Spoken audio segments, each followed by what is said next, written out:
اب آ رہی ہیں دو آیتیں جو خاص رمضان کے روزے سے متعلق ہیں، حکمت اور غرض و غایت.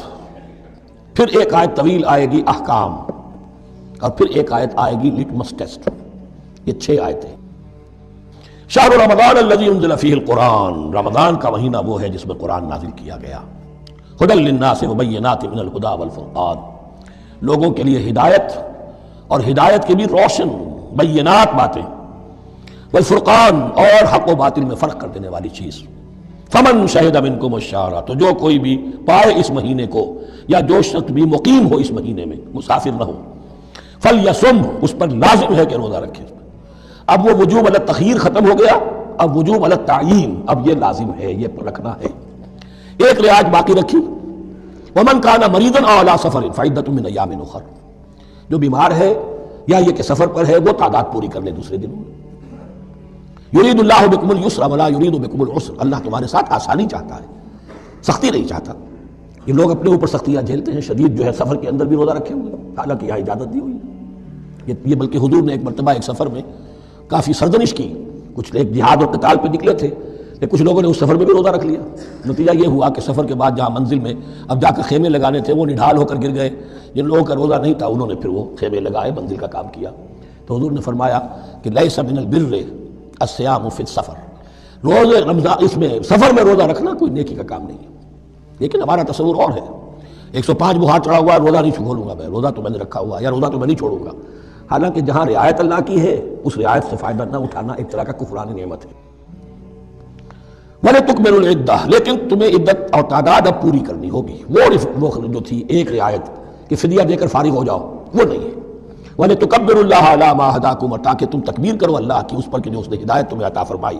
وَلَعَلَّكُمْ تَشْكُرُونَ، اور تاکہ تم شکر کر سکو اس نعمت عظمیٰ کا جو قرآن حکیم کی شکل میں تمہیں دی گئی ہے.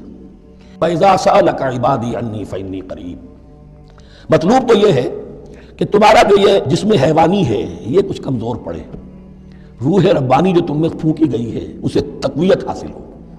دن میں روزہ رکھو، اس حیوانی وجود کو ذرا کمزور کرو، دباؤ اس کے تقاضوں کو.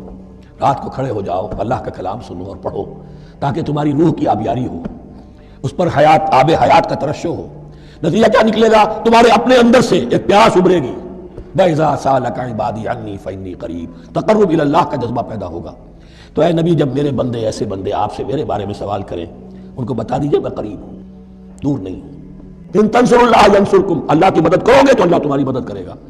تمہاری دوستیاں ہو، پینگے بڑھا رہے ہو اللہ کے دشمنوں کے ساتھ، ساز باز ہو اللہ کے دشمنوں کے ساتھ، اور کھڑے ہو جاؤ قنوت نازلہ میں اللہ سے مدد مانگنے کے لیے، تم سے بڑا بے وقوف کون ہوگا؟ پہلے اللہ کی طرف رخ تو کرو، اللہ سے اپنا معاملہ درست کرو.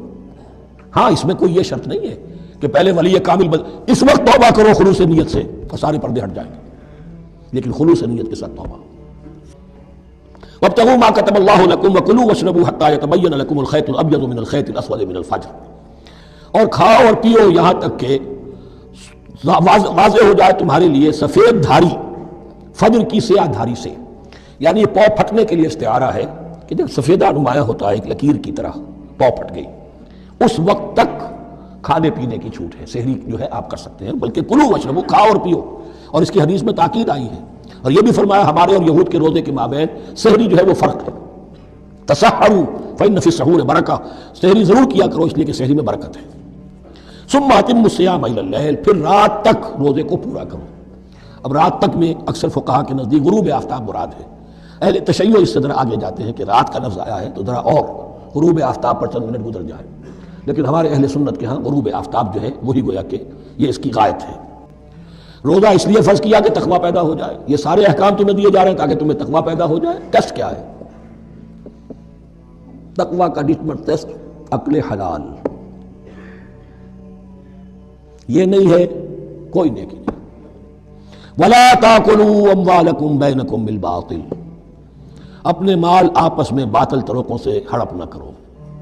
وَتُدْلُوا بِهَا إِلَى الْحُكَّامِ، اور اپنے مال کو ذریعہ نہ بناؤ حکام تک پہنچنے کا. لِتَأْكُلُوا فَرِيقًا مِنْ أَمْوَالِ النَّاسِ بِالْإِثْمِ، تاکہ تم لوگوں کے مال کو ہڑپ کر سکو گناہ کے ساتھ. وَأَنْتُمْ تَعْلَمُونَ، اور تم اس کو جانتے بوجھتے کر رہے ہو. جو شخص اس معیار سے تو اس سے باز آ گیا وہ ہے متقی. یہ لسٹ میں ٹیسٹ ہے. ورنہ نمازوں کی تعداد، روزوں کی تعداد اور حرام کھانا تو تقویٰ نہیں.